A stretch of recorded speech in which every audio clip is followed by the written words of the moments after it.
Ya, Assalamualaikum warahmatullahi wabarakatuh. Semua Yang Muhammad Tuan Haji Setifu Bari, Ahli Majlis Masyarakat Kerajaan Negeri Yang Muhammad Tuan Haji Syamudin Hashim, para Insan Terengganu dan rakan-rakan media. Alhamdulillah pada hari ini kita meraihkan skim pelajar cemerlang Yayasan Terengganu 2020 selama 13 orang sebagaimana yang disebutkan tadi. Secara keseluruhannya jumlah peruntukan bagi skim beasiswa dan pinjaman Yayasan Terengganu ini untuk pendidikan pada tahun 2020 ada dua kategori. Kategori yang pertama disebut sebagai beasiswa, iaitu untuk skim pelajar cemerlang bagi peringkat persediaan dan ijazah pertama dengan jumlah keseluruhan peruntukan yang kita peruntukkan adalah sebanyak 10 juta ringgit. Yang kedua adalah ini beasiswa dulu, program sarjana dan doktor falsafah dengan jumlah peruntukan keseluruhan 2.5 juta ringgit dan program profesional ACCA sebanyak 1.26 juta ringgit. Itu dari segi peruntukan kita. Bagi beasiswa, bagi pinjaman pula ada tiga kategori. Yang pertama ialah pinjaman yuran pengajian tabung beasiswa Terengganu sebanyak 10 juta ringgit juga. Pinjaman pelajaran IPT Kerajaan Negeri Terengganu sebanyak 3.5 juta ringgit dan skim latihan sijil kemahiran Malaysia sebanyak 7.7 juta ringgit. Jadi keseluruhan peruntukan yang kita peruntukkan untuk pendidikan, skim beasiswa dan pinjaman Yayasan Terengganu pada tahun 2020 adalah sebanyak 35 juta ringgit. 35 juta ringgit. Itu apa yang kita peruntukkan. Penerima itu bagaimana kita lihat hari inilah skim pelajar cemerlang untuk persediaan dan ijazah pertama, jumlah yang 13 orang yang ada pada hari ini itu maknanya belum habis lagi 10 juta kita, tapi maknanya kita membuka ruang kepada lebih ramai anak-anak Terengganu yang cemerlang. Termasuklah program sarjana dan doktor falsafah dan program ACCA profesional. Ini adalah bentuk beasiswa. Kita ada peruntukan tapi takers itu ataupun yang dapat itu tak habis peruntukan lah. Sebab itu kita menyeru kepada seluruh anak-anak di negeri Terengganu ini supaya berusaha dengan segigih mungkin. Peluang, ruang ada, Kerajaan Negeri cari jalan boleh bantu dengan syarat-syaratnya yang cukup. InsyaAllah kita akan bantulah setakat bajet yang ada. Kepada yang tidak terpilih dalam skim beasiswa itu ada skim pinjaman dan tentulah ada syarat-syarat dia yang perlu dipatuhi. Dalam masa yang sama kita juga oleh kerana duit untuk kegunaan pendidikan ini adalah suatu pelaburan bagi kerajaan negeri.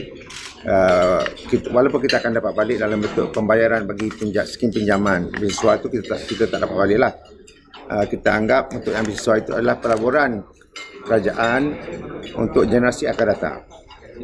Bagi skim pinjaman pula mereka harus melunaskan pinjaman mereka sebagaimana yang disyaratkan dalam kontrak mereka, sebab duit ini akan digunakan oleh generasi yang akan datang. Jadi ini antara komitmen kerajaan bagi anak-anak di negeri Terengganu. Okey, akan ada soalan?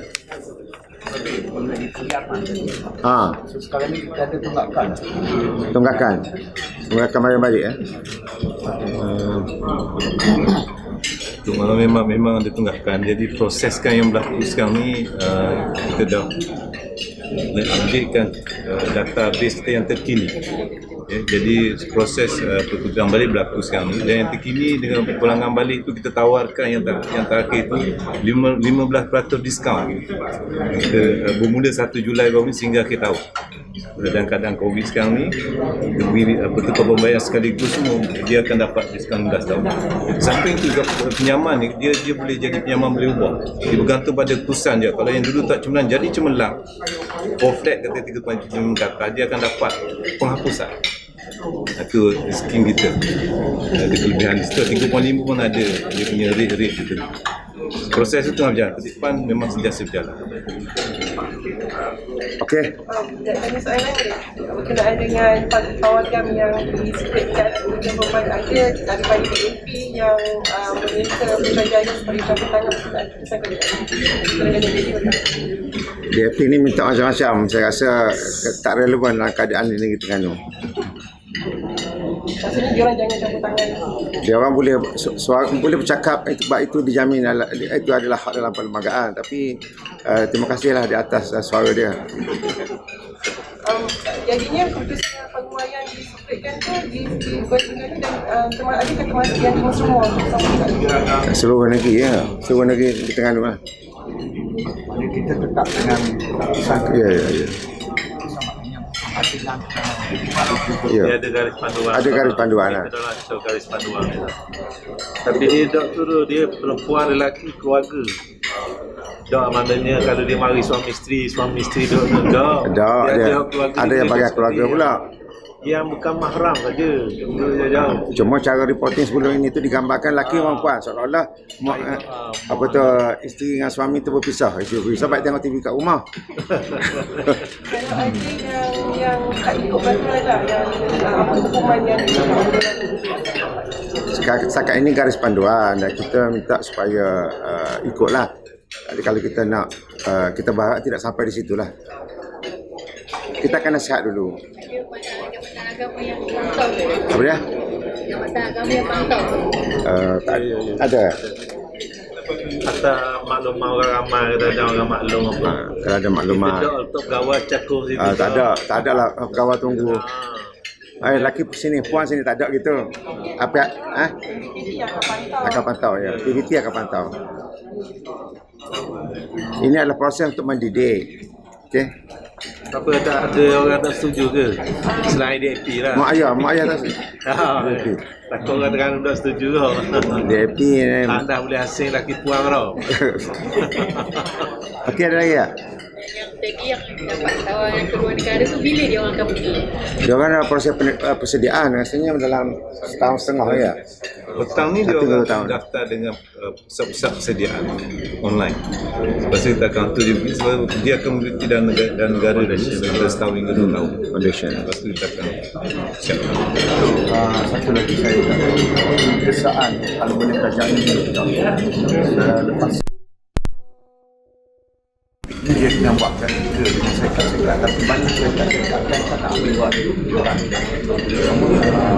banyak pasal banyak kepada kerajaan dan sisi kerajaan untuk buat kalau boleh sadar sikit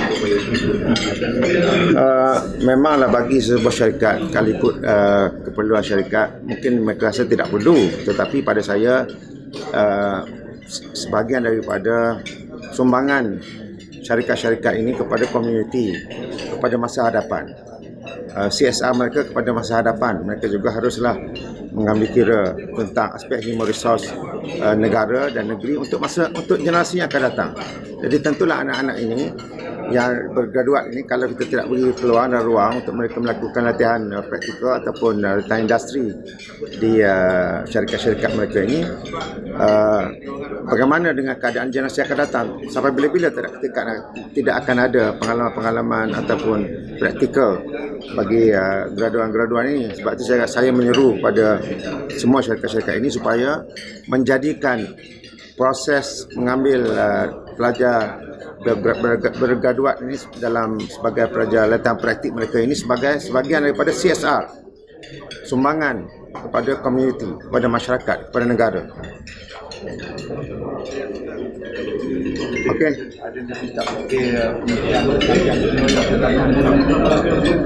Saya tak pasti, tapi kita boleh minta lah supaya kementerian berkomunikasi dengan kementerian yang berkaitan lah, supaya dijadikan suatu dorongan dan mungkin kalau sampai tahap tertentu boleh dapatkan insentif ataupun tax exemption lah kepada syarikat-syarikat. Jadi kap-kap ini kementerian boleh buat, maksudlah Kementerian Kewangan dan sebagainya boleh bincang dan laksanakan. Ini cadangan kita lah. Okey, terima kasih banyak.